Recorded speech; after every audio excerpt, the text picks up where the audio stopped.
स्वागत है आप सभी का इस बुलेटिन में। मैं हूं नीलू। करते हैं खबरों की शुरुआत। गाजियाबाद से बड़ी खबर ले रहे हैं। यहां पर दिल्ली गाजियाबाद बॉर्डर सील कर दिया गया है। लोगों की आवाजाही पर सख्ती से रोक लगा दी गई है।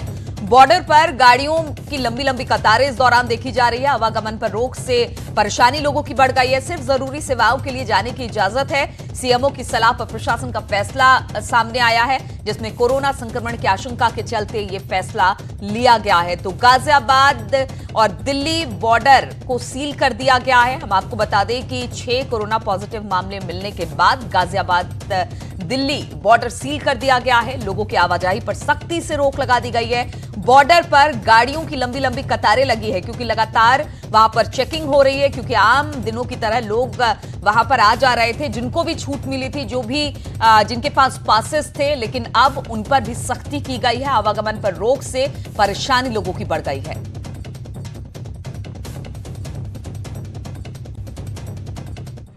आप कहाँ पे जाना है? मुझे मैक्स हॉस्पिटल। कब से जाम में फंसे हुए हो? पिछले 1 घंटे से ज़्यादा हो गए। तो कोई पहले से कोई इन्फॉर्मेशन थी आपको? नहीं, कोई इन्फॉर्मेशन नहीं थी।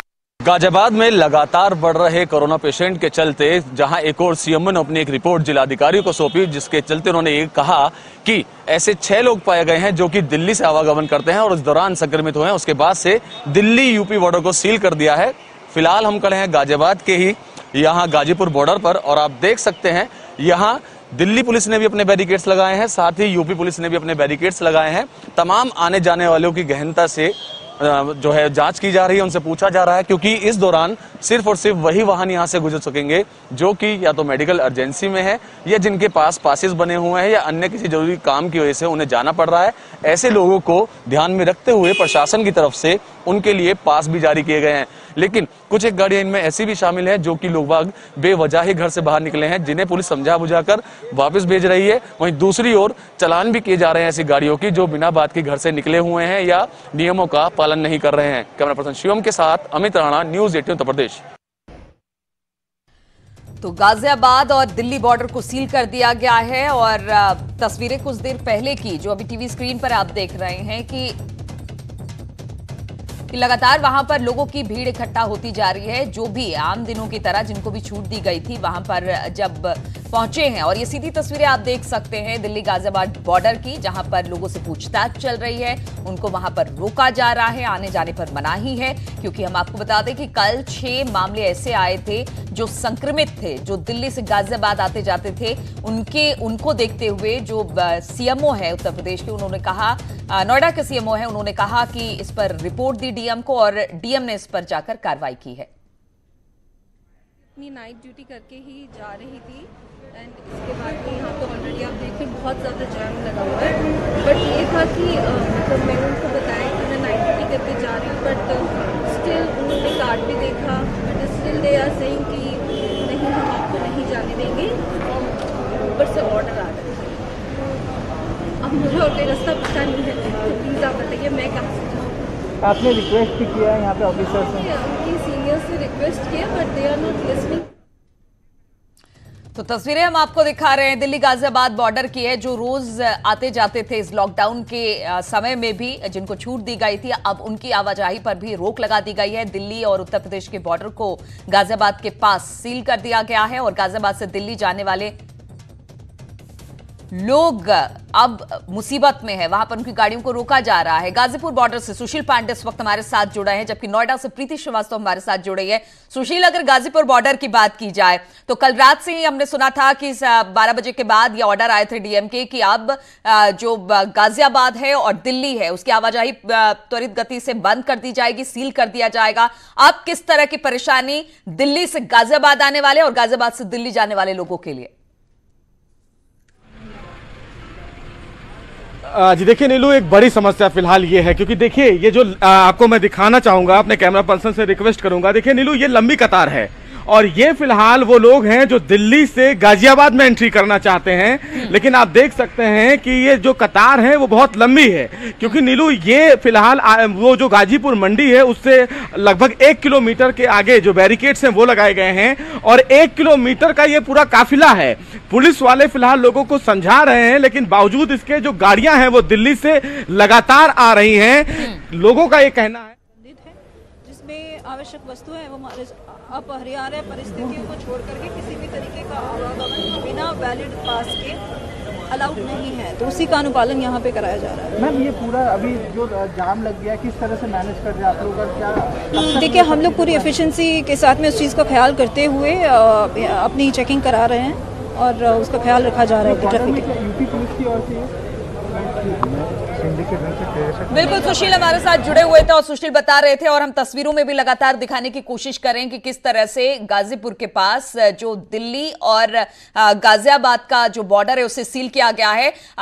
सुशील हमने सुना, हम पुलिस वाले की बाइट, एक पुलिस अधिकारी की बाइट हम सुना रहे थे कि वो जो भी ऑर्डर आए हैं उनको फॉलो कर रहे हैं, लेकिन इस दौरान हमने देखा कि लॉरी भी है, जो ऐसे लोग हैं जिनको कि लॉकडाउन में भी छूट मिली थी वो भी काफी परेशान हो रहे हैं। रातों रात किस तरह के पासेस ये खोज रहे हैं? क्या डीएम से पास बनवाना पड़ेगा या फिर ऑफिस पासेस होंगे? किस तरह के पास के साथ ये आगे बढ़ने दे रहे हैं? ये नीलू एक बड़ा कंफ्यूजन है क्योंकि बहुत सारी लॉरीज जो हैं वो देखिए सुबह से खड़ी है, लगभग मैं यहाँ 3 घंटे से नीलू यहाँ खड़ा हुआ हूँ, लेकिन जो लॉरीज है वो अपने जगह से हिली तक नहीं है, जिसमें मदर डेयरी की भी गाड़ियां हैं, कुछ एम्बुलेंस भी हैं, कुछ एसेंशियल सर्विसेज की गाड़ियां हैं, लेकिन वो वहीं की वहीं खड़ी हुई हैं। पुलिस ऑफिसर्स उनको ये नहीं बता पा रहे हैं कि आखिर किस तरह का पास उन्हें दिया जाएगा। कई जो बड़े अधिकारी हैं उनको यहां पर आना चाहिए था, क्योंकि नीलू 2 से 3 लोग ऐसे जो हैं वो बहुत ज्यादा बीमार थे जिनको हमने पास करवाया है बॉर्डर। तो कहीं ना कहीं कमी है प्रशासन की तरफ से कि अगर प्रशासन के वरिष्ठ अधिकारी यहां पर मौजूद होते, वो लोगों को समझा बुझा पाते, तो कहीं ना कहीं इस पूरे मामले में नीलू लोगों में जागरूकता आती। लेकिन अचानक बॉर्डर सील कर देना लोगों के लिए परेशानी का सबब है। जहां एक और सरकार ये कह रही है कि आप डिस्टेंस मेंटेन करें, ऐसे में जो कतार दिखाई रही है, लोग उतर के पुलिस वालों के पास जा रहे हैं, उनमें कोई भी डिस्टेंस का सामना, और अगर बात करें कि सोशल डिस्टेंसिंग का हो रहा हो, बिल्कुल सुशील, ऐसे समय में तो और हौच-पौच मचती है और सबसे ज्यादा क्योस मचता है, क्योंकि पहले से किसी तरह की कोई जानकारी नहीं थी। रातों रात बॉर्डर को सील किया गया है, किस तरह के पासेस की जरूरत होगी ये भी नहीं बताया गया है, और शायद यही वजह है कि गाजीपुर बॉर्डर पर हम इस तरह से देख रहे हैं एसेंशियल सर्विसेज की गाड़ियां भी रुकी हुई हैं और तमाम लोग जो लॉकडाउन में जिनको छूट मिली थी वो भी रुकी हुई है। प्रीति श्रीवास्तव नोएडा मोड़ से हमारे साथ जुड़ी हुई है। प्रीति, अगर नोएडा मोड़ की बात की जाए तो वहां पर आप क्या देख पा रही हैं? क्या वहां पर भी गाजीपुर बॉर्डर की तरह ही जाम लगा हुआ है? बिल्कुल नीलू, मैं आपको बता दूं कि नोएडा मोड़ पर भी यहाँ पर गाड़ियाँ खड़ी हुई हैं। मैं अपने कैमरामैन को बोलूँगी कि दिखा दें यहाँ पे। ये देख सकते हैं यहाँ पे भी गहन चेकिंग जो है, चेकिंग अभियान चलाया जा रहा है। जिन लोगों को पासेस इशू किए गए थे या जिन लोगों को परमिशन थी उनसे भी पूछताछ की जा रही है। उसके बाद जब बहुत इमरजेंसी सर्विस है सिर्फ उसको ही जाने दिया जा रहा है, क्योंकि जल्द ही अभी ये जो नोएडा मोड़ है, ये दिल्ली जाने वाला जो रास्ते हैं उन सभी रास्तों को सील कर दिया जाएगा, क्योंकि दिल्ली में जिस तरीके से और नोएडा में जिस तरीके से कोरोना के केसेस जो लगातार बढ़ते जा रहे हैं उसके चलते ये फैसला लिया गया है। क्योंकि दिल्ली में जो केसों की जो संख्या है वो बढ़ रही है और नोएडा में भी 100 का आंकड़ा जो है वो पार कर चुका है, जिसके चलते आप मेरे पीछे देख सकती हैं कि पुलिस कर्मी जो हैं वो यहाँ पर जो भी गाड़ी जो वहाँ जा रही है उनसे पूछताछ कर रही है, उनसे उनके पासेस देखे जा रहे हैं, उनकी इमरजेंसी क्या है इसको पूछा जा रहा है। और अगर बहुत ज़्यादा इमरजेंसी नहीं है तो जिनके पास है उनको भी जाने से रोका जा रहा है और उनको ये बताया जा रहा है कि बस कुछ ही देर में ये जो बॉर्डर है इसको सील कर दिया जाएगा। और सील करने की स्थिति में आप अगर नोएडा या गाजियाबाद में हैं तो आप वहीं पर फंस जाएंगे। आप वहां से नोएडा से दिल्ली और दिल्ली से नोएडा की तरफ मूव नहीं कर पाएंगे। तो ऐसी स्थिति क्या जो सील किए गए हैं, जो सीमाएं सील कर दी गई हैं अब दिल्ली या फिर गाजियाबाद की, जहां पर आप खड़ी हैं या फिर जहां पर सुशील भी खड़े हैं, तो क्या कह रहे हैं? ये 3 तारीख तक पूरी तरह से सील रहेगा और ऐसे में जो आवागमन के लिए एसेंशियल सर्विसेज की गाड़ियां हैं, क्या उनको जाने की छूट मिलेगी? क्या बता रहे हैं पुलिस वाले? पुलिस के अधिकारी वहां पर मौजूद है, कुछ बता पा रहे हैं इस बारे में? बिल्कुल नीलू, इस बारे में अभी जो यहाँ पर जो अधिकारी मौजूद हैं वो अभी ये नहीं बता पा रहे हैं कि ये जो सील है ये इसका समय कब तक रहेगा, क्योंकि अभी समय सीमा तय नहीं की गई है। और मैं आपको ये भी बात साफ कर दूं कि अभी जो बॉर्डर है नोएडा मोड़ जहां हम लोग खड़े हुए हैं वो बॉर्डर अभी सील नहीं किया गया है। आने वाले कुछ घंटों में इस बॉर्डर को सील कर दिया जाएगा। अभी इसका प्रोसेस स्टार्ट किया गया है, अभी सील नहीं हुआ है। लेकिन हाँ, जो लोग दिल्ली से नोएडा की तरफ मूव कर रहे हैं या नोएडा से दिल्ली की तरफ मूव कर रहे हैं उनको रोका जा रहा है, उनसे पूछताछ की जा रही है। जो लोग अभी दिल्ली से नोएडा आ चुके हैं और जिस तरह से आप बता रही हैं कि अभी नोएडा मोड़ के पास सील नहीं किया गया, अगर इनको सील कर दिया जाता है तो जो अगर नोएडा आए हैं तो फिर यहां पर फंस जाएंगे, वो कैसे जाएंगे दिल्ली की तरह? तो उसके लिए कुछ बता पा रहे हैं कि क्या होगा इसके बाद? बिल्कुल नीलू, मैं यही आपको बता रही थी कि अपने दर्शकों को भी कि जो लोग यहाँ से नोएडा या नोएडा से दिल्ली के लिए आ चुके हैं उनको पुलिस यही बता रही है, यहाँ पे समझाने की कोशिश कर रही है कि बॉर्डर आने वाले कुछ घंटों में सील कर दिए जाएंगे। तो आप दिल्ली से नोएडा या नोएडा से दिल्ली की तरफ मूव मत करिए, क्योंकि फिर आपको यहाँ से वापस जाने में काफ़ी दिक्कतों का सामना उठाना पड़ेगा। और जहाँ तक पासेस की बात रही तो पासेस को दोबारा से रिव्यू किया जाएगा। मेरे पीछे आप ये देख सकते हैं कि यहाँ पे पुलिस के और भी आला जो अधिकारी हैं वो यहाँ पर पहुंच चुके हैं और लगता है कि कुछ ही देर में जो ये कार्रवाई है उसको पूरी की जाएगी। इमरजेंसी सर्विसेज कार्रवाई सील करने की शुरू हो जाएगी कुछ देर में। सुशील भी लगातार हमारे साथ गाजीपुर बॉर्डर से जुड़े हुए हैं। सुशील, जिस तरह से प्रीति बता रही कुछ देर में वहां पर सील कर दिया जाएगा नोएडा मोड़ के पास। अगर गाजीपुर की बात की जाए, गाजीपुर बॉर्डर की, तो वहां पर ऑलरेडी सील हो चुका है। ऐसे में जो लोग दिल्ली से नोएडा आ चुके हैं या नोएडा से दिल्ली जा रहे हैं वो फिर कैसे लौटेंगे अपने घरों की तरफ? क्या उस दौरान भी इसी तरह से परेशानी का सामना करना पड़ेगा या फिर कोई इसका हल निकाला गया है? फिलहाल जब तक सील है उस दौरान जो लोग आ चुके हैं दिल्ली से गाजियाबाद या गाजियाबाद से दिल्ली जाने वाले उनके लिए। नीलू, ये एक बड़ा प्रश्न है क्योंकि कहीं ना कहीं जो लोग दिल्ली से नोएडा में आ चुके हैं या जो लोग नोएडा से दिल्ली में आ गए हैं, गाजियाबाद से आ गए हैं, उनको वापस जाने के लिए काफी परेशानियों का सामना करना पड़ रहा है। क्योंकि नीलू, जो कतार आप देख रही हैं, आप देख सकती हैं, ये कतार कम नहीं हो रही है। और मैं अपने कैमरा पर्सन से ये रिक्वेस्ट करूंगा कि एक भी पुलिस ऑफिसर आप यहां पर नहीं देखेंगी कि एक भी पुलिस ऑफिसर यहां पर हो जो लोगों को बता सके। यहां से लगभग 1 किलोमीटर आगे बैरिकेड्स हैं, वहां पर लोगों की चेकिंग की जा रही है। लेकिन जितने ट्रक्स खड़े हैं, नीलू, आप खुद सोच सकती हैं कितनी लंबी ट्रक के कतार में गाड़ियां कैसे निकलेंगी, चेकिंग कैसे होगी, लोगों के पास को कैसे देखा जाएगा। ये बिल्कुल, तो ये नहीं बता रहे हैं जो कि मुसीबत का सबब बना हुआ है। ठीक है, कोरोना वायरस का संक्रमण लगातार फैल रहा है और इसको लेकर जिस तरह से कल 6 मामले संक्रमित होने के आए थे जो दिल्ली जा रहे थे काम पर गाजियाबाद से, उसको लेकर ये फिलहाल डिसीजन लिया गया है। लेकिन इस डिसीजन को लेने से पहले कुछ नियम भी बनाने चाहिए थे, लोगों को बताना भी चाहिए था कि क्या स्थिति है, लेकिन आनन फानन में इसे कर दिया गया। अब लोगों को इससे काफी परेशानी हो रही है। बहुत बहुत शुक्रिया आप दोनों का हमारे साथ जुड़ने के लिए। और लॉकडाउन से फिलहाल राहत नहीं मिलेगी। सरकारी सूत्रों के अनुसार जो संकेत मिल रहे हैं, यानी कि 3 मई के बाद शर्तों के आधार पर छूट मिलेगी। ग्रीन जोन में ही मुमकिन है कि छूट मिले। कंटेनमेंट जोन में हिसाब से रेड जोन होगा डिफाइन। समय समय पर जोन का आंकलन भी किया जाएगा। ट्रेन प्लेन से आवाजाही की फिलहाल संभावना नहीं है। शहर के भीतर ही आवागमन की मंजूरी मिलेगी। सोशल डिस्टेंसिंग, मास्क से छुटकारा फिलहाल तो नहीं मिलने वाला है। लंबे वक्त तक इससे रखना अनिवार्य माना जाएगा। घर से निकलने पर मास्क पहनना जरूरी होगा। एक साथ भीड़ की इकट्ठा होने पर पाबंदी रहेगी जारी। साथ ही शादी, पूजा पाठ को लेकर फिलहाल राहत नहीं है। मुंबई, दिल्ली, नोएडा, इंदौर जैसे इलाकों पर खासी नजर होगी। 15 मई के बाद ही इस पर सही आंकलन हो पाएगा। इस पर बातचीत करने के लिए रवि हमारे साथ जुड़ गए हैं। रवि, जिस तरह से कहा यह जा रहा है कि 3 तारीख के बाद कुछ छूट मिलेगी, लेकिन लगता नहीं कि बहुत ज्यादा छूट मिलने वाली है और तमाम चीजों को फॉलो करना पड़ेगा 3 मई के बाद भी, वो भी ग्रीन जोन में। रेड जोन में सोचा जाएगा कि क्या कुछ यहां पर छूट मिले? देखिए, आपने बिल्कुल सही कहा, क्योंकि 3 मई को सेकंड जो लॉकडाउन है वो खत्म हो रहा है और आगे के लिए सरकार ने जो कुछ प्लानिंग किया है, प्लान बनाया, जो हमारे सूत्र बता रहे हैं स्वास्थ्य मंत्रालय में, उसमें यह है कि 3 मई के बाद भी कहीं न कहीं आपको कुछ तमाम जो पाबंदियां हैं उसका पालन करना पड़ेगा। कई खास करके उन जगहों पर जहां पर ये आशंका रहती है कि भीड़ हो सकती है, 4 या 5 से ज्यादा लोग इकट्ठा हो सकते हैं। उन सब कार्यक्रम पर भी कहीं न कहीं रोक रहेगी आने वाले दिनों में भी।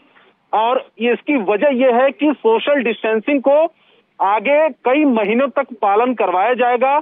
और लॉकडाउन अभी जो जिस तरीके से चल रहा है, या लॉकडाउन फर्स्ट में भी हमने जो देखा, जो सख्तियां हैं, हो सकता है कि वो सख्ती आने वाले दिनों में नहीं हो, लेकिन कुछ पाबंदियां सरकार की तरफ से लागू रहेंगी, जिससे कि भीड़ इकट्ठा ना हो, शादी ब्याह या पार्टी जैसे कार्यक्रम ना हो, कहीं ज्यादा संख्या में लोग इकट्ठा ना हो। इन तमाम चीजों को लोगों को सुनिश्चित करना होगा, लोकल प्रशासन को भी सुनिश्चित करना होगा कि भीड़ इकट्ठा ना हो, लोग मास्क का यूज करें, सामाजिक दूरी बना के रखें।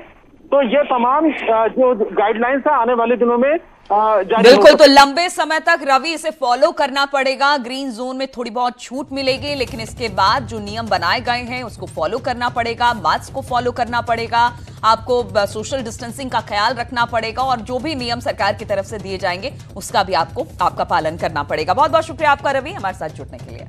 और कोरोना पर बैठक से पहले सीएम योगी ने मौन रखकर उन्होंने पिता को अपनी श्रद्धांजलि दी। टीम 11 के साथ बैठक से पहले उन्होंने मौन रखा। पिता के अंतिम संस्कार में सीएम शामिल नहीं हो पाए थे। हम आपको बता दें, आज ही उत्तराखंड में उनके पिता का अंतिम संस्कार हुआ है, और आज 10:30 बजे के करीब टीम 11 के साथ उनकी बैठक थी, और बैठक की शुरुआत में ही उन्होंने पिता को श्रद्धांजलि देते हुए मौन रखा। तस्वीरें 2 हम आपको दिखा रहे हैं, योगी ने किस तरह से अपने पिता को श्रद्धांजलि दी मौन रखकर, और दूसरी तरफ आज ही सुबह उनके पिता आनंद सिंह बिष्ट का अंतिम संस्कार पौड़ी में किया गया।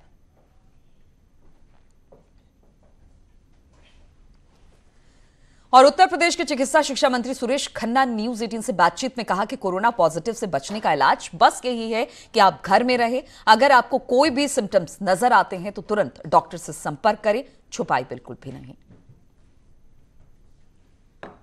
सरकार के चिकित्सा शिक्षा व वित्त मंत्री सुरेश खन्ना जी हमारे साथ मौजूद हैं। उत्तर प्रदेश में कोरोना वायरस को लेकर क्या तैयारी है, सरकार लगातार काम कर रही है। सर, कितनी तैयार है उत्तर प्रदेश सरकार? आज भी कई सारे तबलीगी जमात से जुड़े लोग मिले हैं, रायबरेली मिले हैं, इलाहाबाद में तो 30 लोगों की गिरफ्तारी भी की गई है। जी हाँ, मैंने पहले भी कहा था, सरकार पूरी शिद्दत के साथ, पूरी क्षमता के साथ, पूरी सतर्कता के साथ इस कोरोना की जो महामारी है उसको फैलाव को रोकने के लिए हर संभव प्रयास कर रही है। लेकिन सरकार जहां प्रयास कर रही है वहां लोगों की ये जिम्मेदारी बनती है कि वो भी इसमें सहयोग करें, क्योंकि अल्टीमेटली परेशानी जनता को ही होती है। अगर वो छुपाएंगे तो परेशानी बढ़ेगी, जब तक वो छुपे रहेंगे तो दूसरे को संक्रमित करेंगे। इसलिए तुरंत जैसे ही उनके सामने कोई ऐसा सिम्टम आता है कि उनके ऊपर कोई आशंका व्यक्त करे या वो किसी आशंका से ग्रसित हो, तो उनको फौरन टेस्ट कराना चाहिए। तो ये सबसे पहले मुबारकबाद देंगे, क्योंकि उत्तर प्रदेश को इस महामारी से बचाना है। सरकार पूरी तरह से तैयार हो, चाहे तबलीगी जमात के लोग हों या फिर कोई और। अगर वो अपनी जानकारी छुपाते तो उनके खिलाफ कार्रवाई होगी। जांच के दायरे को भी अब बढ़ा दिया गया, यानी जांच का जो पहले एक जगह होता था अब 16 जगह जांच हो रही है। तो निश्चित तौर पर सरकार हर दिन एक कदम आगे बढ़ती नजर आ रही है। वीडियो जर्नलिस्ट गुलजार खान के साथ अजीत सिंह। और कन्नौज से खबर आ रही है, यहां पर पुलिस वाले ने स्वास्थ्य कर्मियों को पीटा है। पुलिस ने पीटा है स्वास्थ्य कर्मियों को। आई कार्ड दिखाने के बावजूद इनकी पिटाई की गई है। पिटाई के बाद डॉक्टरों में नाराजगी देखी गई है। सौरिक के बेटा रामपुर चेकपोस्ट की घटना बताई जा रही है, जहां पर स्वास्थ्य कर्मियों को पुलिस ने पीटा है, और इसके बाद वहां पर डॉक्टरों में जबरदस्त तरीके से नाराजगी देखने को मिल रही है। आई कार्ड भी उन्होंने दिखाया, इसके बावजूद उनकी पिटाई की गई है। बताया जा रहा है कि सौरिक के बेटा रामपुर चेकपोस्ट पर यह घटना हुई है।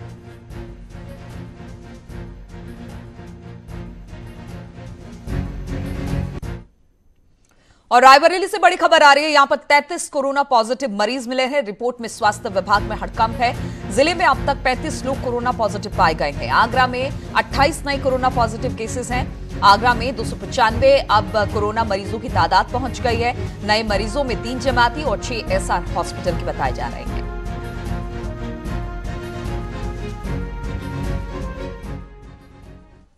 और कानपुर में भी तेजी से कोरोना संक्रमित मरीजों का आंकड़ा बढ़ रहा है। यहां पर 75 मरीजों में से 54 मरीजों को हैलट अस्पताल के एक कोविड वार्ड में भर्ती करा दिया गया है। मरीजों की संख्या को देखते हुए कानपुर के हैलट अस्पताल को रेड जोन घोषित कर दिया गया है। डॉक्टर्स का कहना है कि टेस्ट कराया गया है और कई डॉक्टर क्वारंटाइन भी कराए गए हैं। लॉकडाउन के बावजूद बढ़ती मरीजों की संख्या ने स्वास्थ्य विभाग और जिला प्रशासन की चिंताओं को बढ़ा दिया है। पुराने लखनऊ के हॉटस्पॉट वाले इलाकों में खास हिदायत बरती जा रही है। पुराने लखनऊ के नक्खास इलाके में लोग अपनी जरूरतों का सामान लेने सड़कों पर निकल पड़े। हमारे संवाददाता मोहम्मद शबाब दिखा रहे हैं पुराने लखनऊ में इस वक्त क्या स्थिति है। कोरोना पेशेंट्स की लगातार बढ़ती हुई संख्या ने राजधानी लखनऊ में भी जिला प्रशासन और स्वास्थ्य महकमे के लिए चिंता की लकीरें खड़ी कर दी हैं। राजधानी लखनऊ के पुराने शहर में हम आपको ले आए हैं। चूंकि डिस्ट्रिक्ट एडमिनिस्ट्रेशन की तरफ से सुबह 9:30 बजे तक ही लोगों को तमाम ज़रूरी सामान खरीदने की इजाज़त दी गई है, उसके बाद किसी भी तरह से लोगों को सड़कों पर निकलने की इजाज़त नहीं है। इसीलिए 9:30 बजे से पहले हर कोई अपनी ज़रूरी चीज़ों को ले लेना चाहता है। राजधानी लखनऊ के नक्खास इलाके में हम आपको लेकर आए हैं, जहाँ पर आप देख सकते हैं कि लोगों की बड़ी संख्या सड़कों पर नजर आ रही है और लोग जल्द से जल्द अपने ज़रूरी काम को पूरा कर लेना चाहते हैं। और इस बात की हिदायत हालांकि सभी को दी जा रही है कि लोग ज़रूरी सामान को ज़रूर ख़रीदें, लेकिन उसके साथ ही साथ तमाम एहतियात भी बरतें, सोशल डिस्टेंसिंग का पालन करें, जो नियम कायदे कानून हैं उन सब को फॉलो करें। और ये तस्वीर आपको सड़कों पर नज़र आती है कि किस कदर लोग जो हैं वो जल्द से जल्द अपने ज़रूरी सामान को ख़रीद लेना चाहते हैं। हालांकि राजधानी लखनऊ में लगातार पेशेंट्स की संख्या बढ़ रही है और कुछ ऑफिसेस को 20 तारीख से खोला भी जाना था, लेकिन चूंकि मरीजों की संख्या लगातार बढ़ रही थी इसलिए जो ऑफिसेस थे उनको भी खोलने से रोक दिया गया है। जो ऑफिसेस खुले भी हैं वहां पर पूरे माकूल बंदोबस्त करने की हिदायत जिला प्रशासन और स्वास्थ्य महकमे की तरफ से दी जा रही है। हालांकि पुराने लखनऊ के इस सड़क पर अकबरी गेट के पास में भी जो है वो कई हॉटस्पॉट हैं और कोरोना संक्रमण फैलाने वालों पर कार्रवाई होगी। प्रयागराज में 16 विदेशी गिरफ्तार किए गए हैं। इन्हें शरण देने वाले 13 लोग भी गिरफ्तार किए गए हैं। इन्हें शरण देने वाले 13 लोगों की गिरफ्तारी अब हुई है। विदेशियों को शरण दी थी क्योंकि कोरोना संक्रमण फैलाने वालों पर कार्रवाई की बात हो रही है प्रशासन की तरफ से, और इसी को लेकर प्रयागराज में 16 विदेशी गिरफ्तार किए गए हैं, जबकि 13 लोग और गिरफ्तार किए गए हैं जिन्होंने इन लोगों को शरण दी थी।